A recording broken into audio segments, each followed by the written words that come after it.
2025-yil 24-may Xitoy paxtasi Hinzuala navi. Ko'rib turganingizdek, dastlabki hosil elementlari shakllanib boshlangan. Mana bu holat shira tripsda zarari hisoblanadi. Ko'pchilik tushmaydi deydi mana aka. Yana buni asosiy shirani qayerdan bilishingiz mumkin zararini mana. Paxta mana bunday 3 shox, 4 shox bo'lib ketadi o'sma nuqtani zarar bergandan keyin. Eng asosiy dolzarb muammolardan biri bedaqandalar ham zarar beryapti. Hosil elementlari to'kilyapti va mana o'rgamchakkina tushmaydi deganlar diqqatiga mana. O'rgamchakkina qanday tushgan.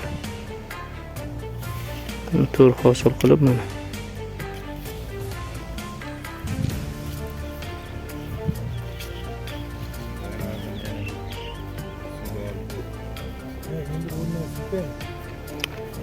Bu paxtada ham albatta zashtani himoyani joyiga qo'ymasa qiyin masala.